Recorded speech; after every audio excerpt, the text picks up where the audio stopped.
You are listening to the Horse Radio Network, part of the Equine Network family. What a beautiful day for horses in the morning. You are listening to the #1 horse podcast in the world. Here is your entertaining look at the horse world and the people in it.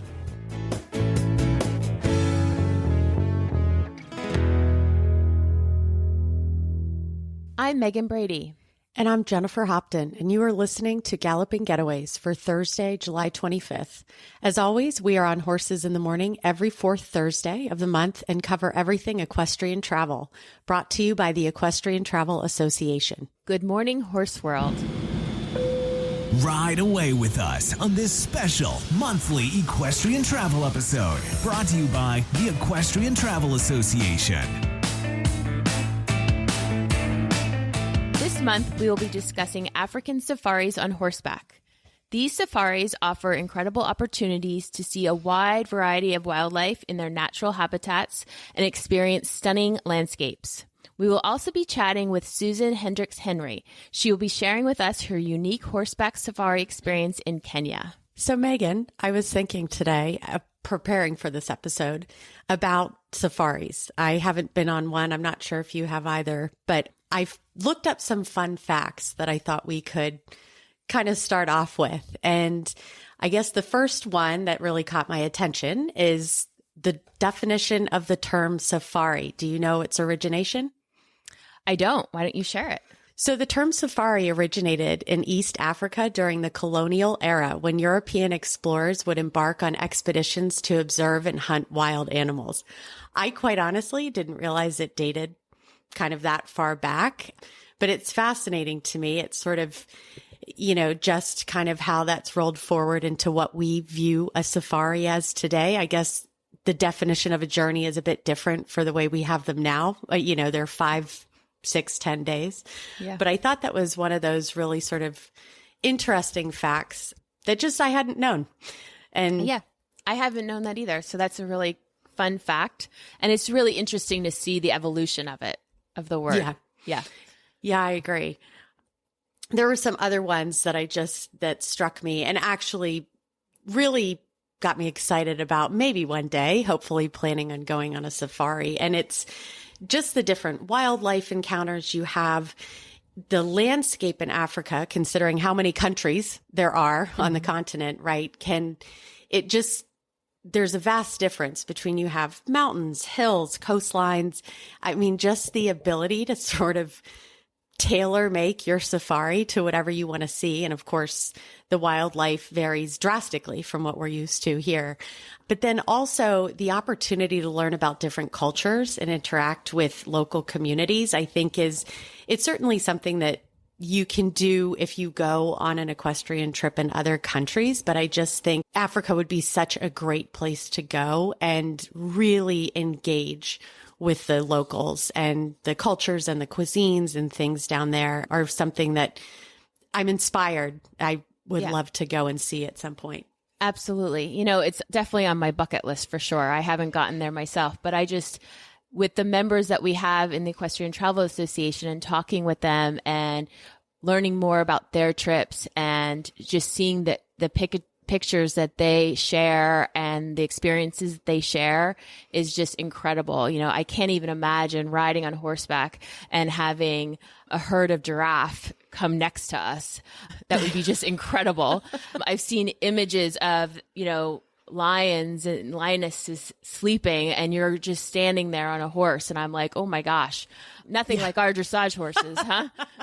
Yeah, I looked around my barn this morning and I thought, none of you are going to make it on a safari. We can't even handle local wildlife like the deer, let alone going into more predatory species. So right. I absolutely get it. Absolutely. And even the accommodations that are incredible. I've seen places where you're sleeping in little huts or these tents, but it just provides you with a different experience that, we don't really get anywhere else in the world. And can you imagine waking up to lions roaring? I mean, how incredible would that be? So I'm really excited to explore this topic today.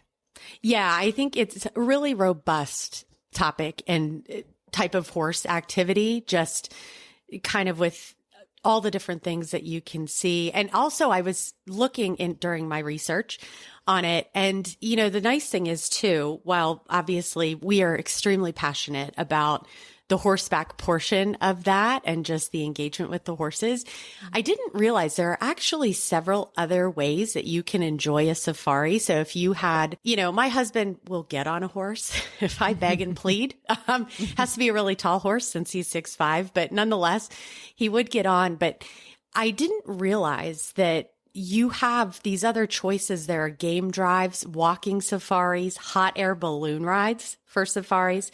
There are even some that are boating and canoeing. And I thought, you know what a great, and certainly at a lot of these parks and the businesses that offer them, and a lot of them, as you mentioned earlier, which are ETA clients, what a great way to sort of have, it doesn't just have to be a you trip, right, for just horses, but a way to really include the whole family, even if they are not necessarily equestrians or that's not where their passion lies, they can still have a safari experience with these other options. And like I said, I've seen it when people are in a Land Rover going across the terrain, but I didn't realize hot air balloons, that you could do it via canoeing or, you know, there's so many different ways to go about it. I had a really great time doing all this research because it really opened my eyes to all the options you have there. Yeah. Yeah. And I love the fact that you can go and just experience the local culture and the different tribe men and women and get to know them as well, because I know that a lot of experience when people go to these experiences also get to do that and really learn about the local culture and what those tribes do on a daily basis, which is quite amazing. And, you know, isn't that why we all travel, right? To get to also know the communities and the people along the way. There's a huge educational component to it. I mean, certainly it's educational just in learning about the wildlife, but kind of taking it to that next level if, you know, for people that are passionate, as I'm sure we all are being animal lovers. I know a lot of the African countries have implemented strict conservation policies and sustainable tourism practices so they can protect the wildlife and habitats that they have, which is super important because we are, at the end of the day, going into their habitats and we don't want to disturb that. We just want to be viewers of that and appreciate it from afar. Absolutely. I mean, just to have sort of the responsible tourism be, like you said, not only view it, but protectors of it where we can. It really, and certainly we've in working, you know, with our business customers and things with the ETA, we've certainly learned a lot about various forms of equestrian travel around the world. And they all have specialized aspects with them, but I really just, in going through and talking about safaris and things like that and looking into it, it is so robust in everything, just how active you want to be on your trip and in taking part, like we said, in the protection of endangered species and learning about cultures. It really has so much to offer. So our guest today is Susan Hendricks Henry. Susan has two passions in life, horses and travel, and to date, she's traveled to over 60 countries worldwide.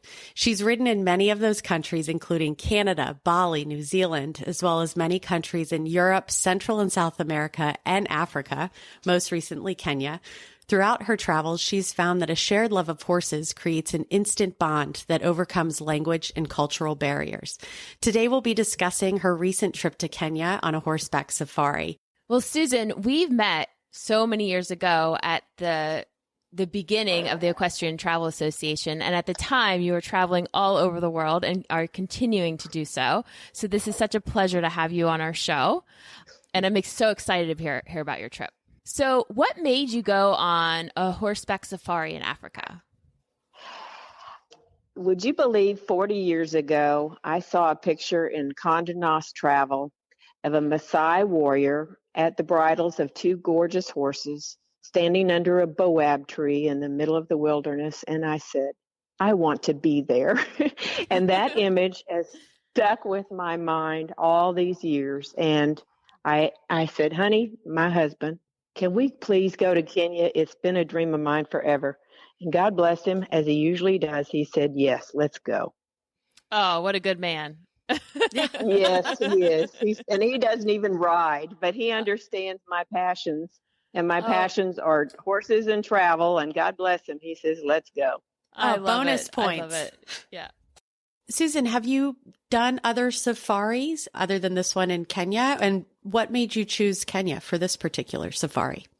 Yes, I had the luck to go to Botswana, and I stayed in a camp there. Unfortunately, COVID did it in, but it had 22 horses and only 5 guest accommodations. So I could literally ride 2 different horses every day. And it was just a dream come true. We would go out in the mornings for 4 to 5 hours, and in the evenings for 4 to 5, or afternoons for 4 to 5 hours. So that was, and until this trip most recently to Kenya, was just my idea of the perfect vacation, just ride to my heart's content in the wild. And then Kenya, I was trying to duplicate that experience, but also make sure it was a good experience for my non-riding husband. So I settled on a camp called Kilima, which is in the famed Masai Mara, which is one of the most famous wildlife spotting camps in Kenya. And Kilima camp has 6 horses, all retired race horses, very fit and willing horses, and 3 ponies. And I thought that Kilima camp was a good fit because they have the vehicle drives that would keep my husband busy, as well as the horses to help me get my horse fix. So off to Kilima camp we went. That's something for everybody. That's right. That's right. So Kilima camp I picked because it got fabulous reviews, and also because I could tell from the pictures on their website that their horses were going to be a serious ride, not nose to tail. Mm-hmm. I love it. I love it. So what are some of the most memorable moments or sightings that you saw? While I was on the horseback, we saw probably 20 to 25 giraffe in a herd of all ages, from the monstrous males to the little babies. And I saw baboons, I saw zebras, I saw toki, which is kind of a deer, a large deer. Okay. And we saw the ugliest creature in the world, the puma, or the warthog. And that is an animal only a mother could love. He is seriously ugly. but it's just so delightful on a horse because the animals don't perceive you as a threat. You can get closer than you can even in a vehicle or certainly on foot. And to ride up upon those large herds of giraffe, it was just like a dream come true. I couldn't wipe the silly grin off my face. Oh, I bet. And I'm sure the horses just don't even bat an eye at those animals, unlike here, here in the United States. The horses are retired race horses. The horse I was on was 6 years old, just very fit and willing and not at all disturbed by the creatures, just at one.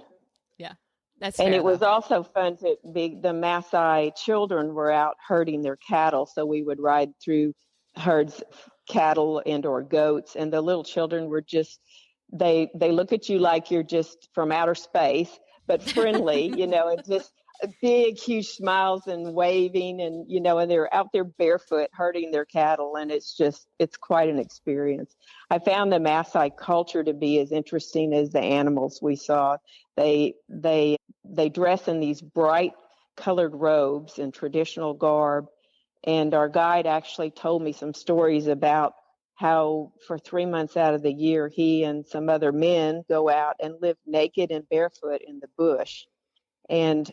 But just trying to get the mental picture of this crowd of men naked and, right. And they literally, for their hydration and their nourishment, I know this is a bit gross, but they bleed the cattle and they drink the blood of the cattle to both nourish them and to hydrate.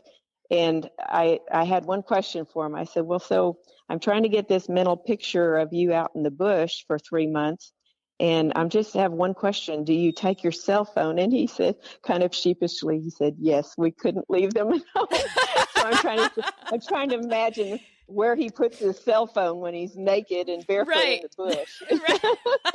Oh my goodness.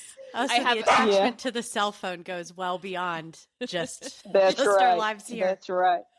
He also told me with great pride that his grandfather had 9 wives and his father had 7 wives. And he, at this juncture, he had only 1 wife, but he was thinking about getting another.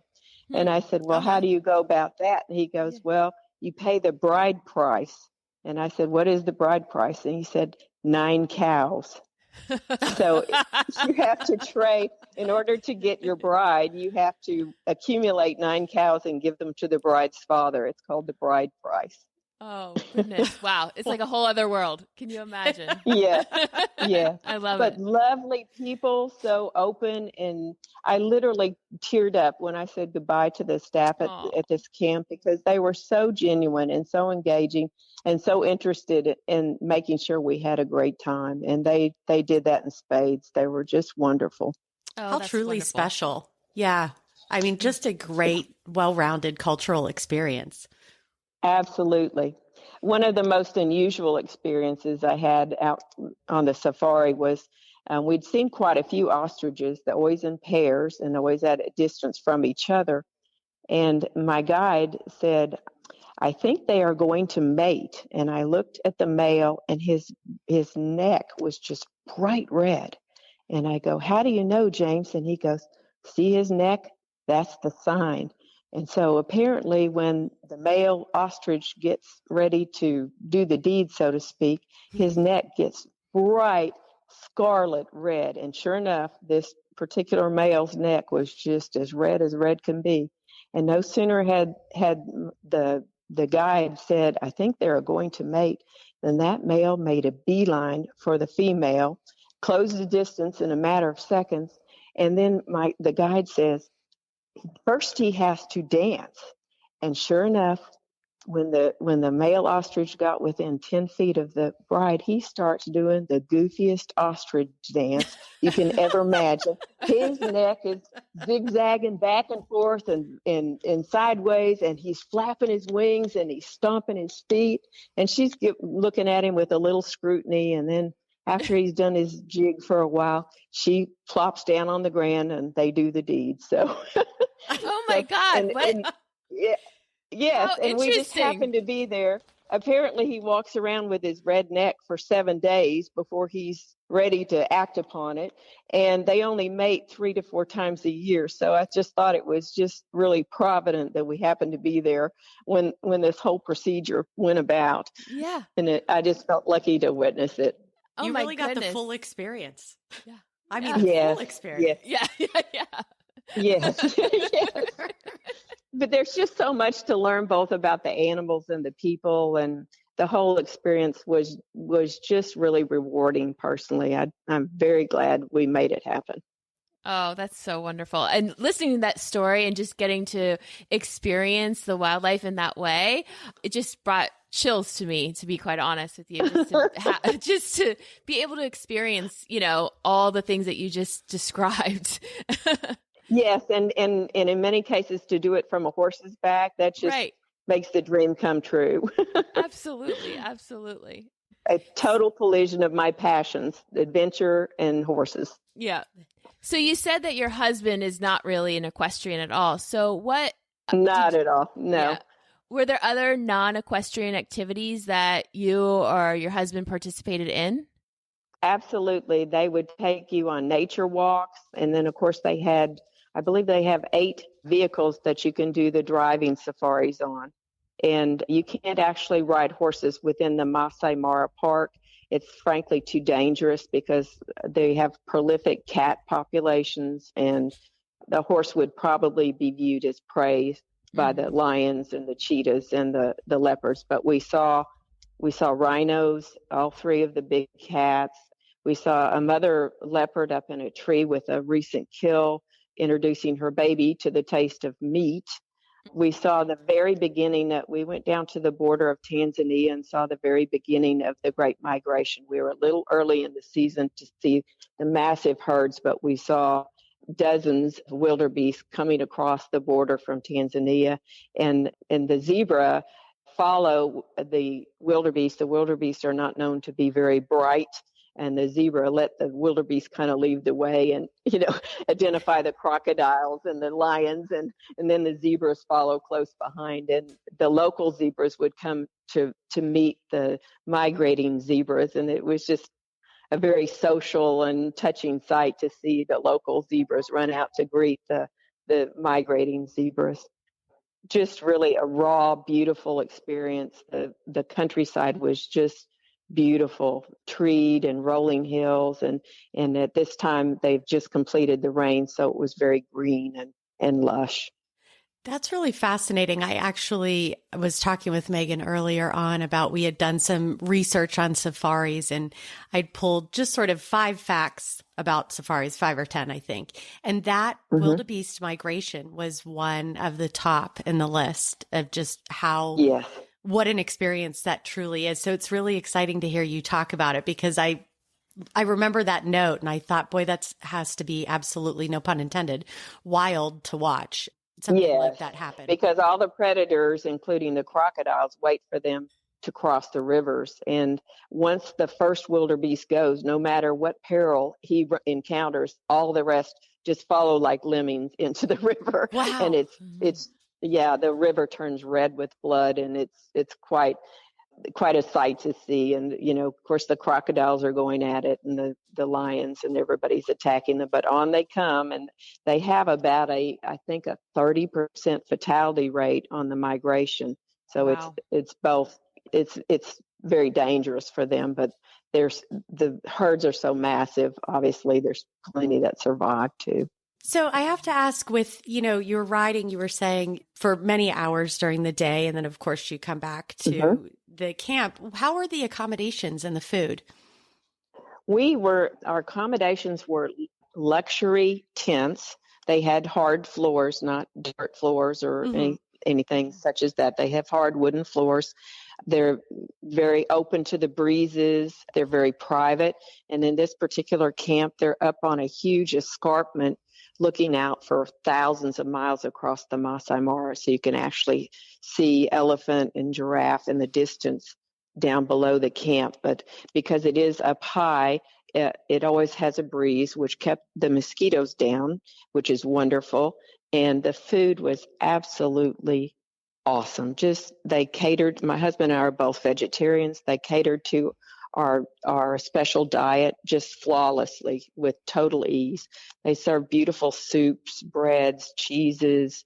The camp itself is actually 80% self-sustaining. They rely on the wind power and solar power.